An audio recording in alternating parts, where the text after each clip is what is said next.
À l'instar des autres pays africains, le Togo également est confronté au défi de développement des médias, le non-respect des droits de l'homme et les libertés civiques. C'est donc pour remédier à cette problématique que le réseau des femmes leaders pour le développement, en partenariat avec Civicus, a organisé du 15 au 17 novembre 2022 un dialogue régional sur les droits de l'homme, les libertés civiques et le développement des médias. Pour la circonstance, c'est l'hôtel École Avenida de Lomé qui a servi de cadre pour l'événement. À l'entame de cette activité, la coordonnatrice du projet CHAM, Choupike Guabouya, présente aux côtés de la présidente du réseau des femmes leaders pour le développement, a donné le top pour démarrer les activités. Civicus is very happy to work with partners in West Africa for this phase of CHAM project, and we are really happy to be part of such an important process for women, but also for the African continent. And so we declare this meeting officially open and good luck. En effet, cet échange régional a été une occasion pour les hommes des médias togolais, les acteurs de la société civile, chercheurs et experts férus sur la question des droits de l'homme et des libertés civiques, de faire le point sur les avancées et proposer des approches de solutions pour que cette situation se règle définitivement.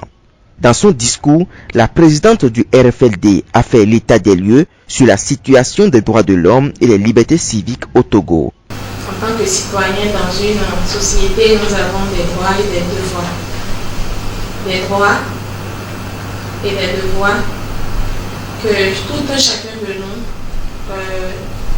devons exercer pour une bonne marche de l'évolution de la cité. Nous avons besoin de la liberté d'association, la liberté des médias et la liberté de réunion. Au terme de son allocution, un panel introductif a été animé par Kodjo Sewa Dasilvera et Epiphane Odoulami sur les questions liées à la Commission africaine des droits de l'homme, mandats et mécanismes spéciaux et l'introduction au système de mécanismes africains des droits de l'homme, rôle des défenseurs des droits de l'homme. Est-ce que vous pensez que c'est toujours aisé de jouir pleinement de ces droits?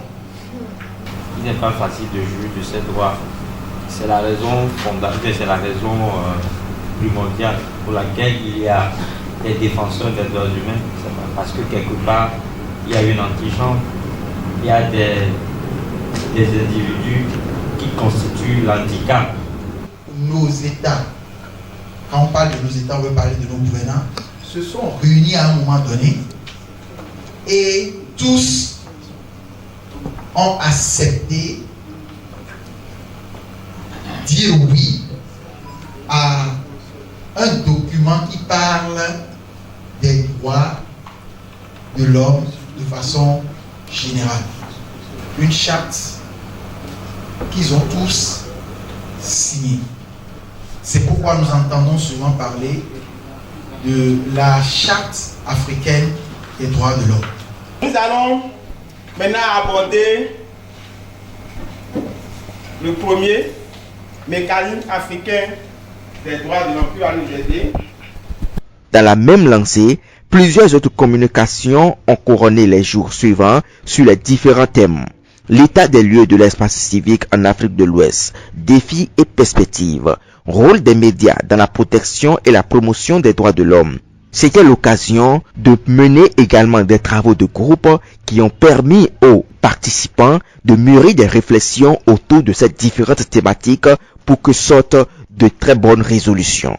À la fin de chaque activité de groupe, des présentations ont été effectuées par les responsables de groupe sur les différents mots qui minent la liberté de presse, les libertés civiques et le développement des médias au Togo.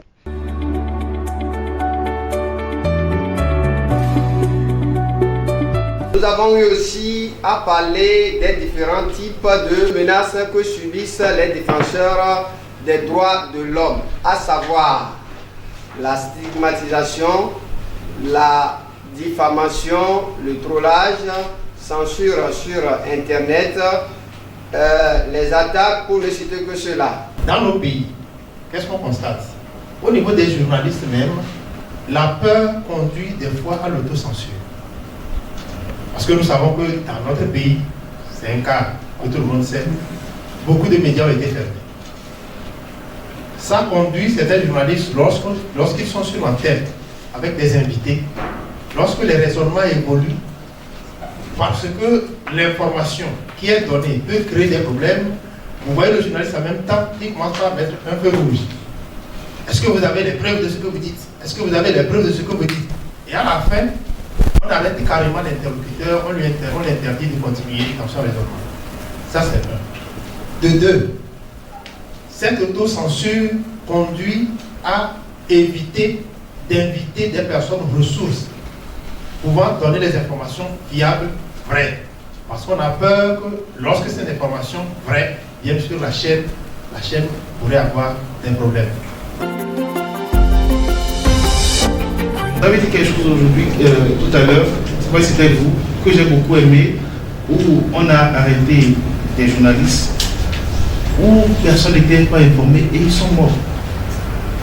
S'ils appartenaient à des réseaux, que cela même soit un réseau lambda, toutefois, puisqu'il y a déjà des personnes qui représentent des institutions, des ONG, des journaux, dans ces réseaux, automatiquement l'information est relayée. Mais lorsque vous n'avez pas l'information, on vous arrête, personne ne sait si on vous a arrêté, ou bien il y a seulement un seul média qui a écrit sur cela et paf, vous rentrez dans les oubliettes. Aujourd'hui, je connais Ouapo. Si demain quelque chose lui arrive, pas elle, madame telle, quelque chose lui est arrivé et ses droits ont été brimés. Mais je la connais, je l'ai vue dans tel atelier, je fais mes enquêtes, qu'est-ce qui s'est passé? On me donne des faits réels où je vois que, c'est parce qu'il y avait quelqu'un au niveau de l'État où il a vu ses intérêts seront menacés. Et tactiquement, on avait sorti des trucs bizarres pour la coffrer, pour la mettre au frais. Une cérémonie de remise des attestations aux participants a mis un terme à cette discussion régionale.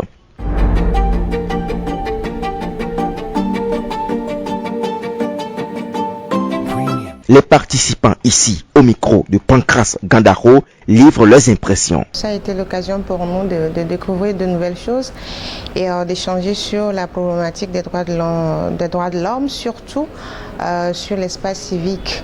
Aujourd'hui, vous savez, en tant qu'homme de médias, on a besoin d'acquérir de nouvelles connaissances pour pouvoir sensibiliser et éduquer nos auditeurs, nos lecteurs et tout. Donc c'est une bonne chose pour nous d'avoir participé à cette rencontre de 3 jours.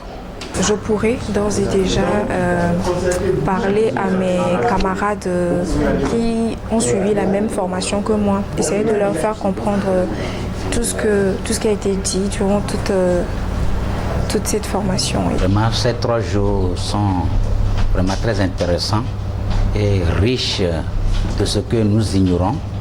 Nous avons ignoré parce que à travers les facilitateurs, nous avons appris beaucoup de choses sur nos droits en tant qu'acteurs religieux, nos droits et le droit de l'Église, le droit de nos membres et tout ce que nous devons faire. Maintenant, nous avons appris à connaître les organes qui peuvent défendre nos causes si nos droits sont piétinés ou bafoués. C'est donc sur ces mots que s'est refermé ces 3 jours de discussion régionale autour des libertés civiques, des droits de l'homme et du développement des médias. Le cap désormais sur d'autres pays.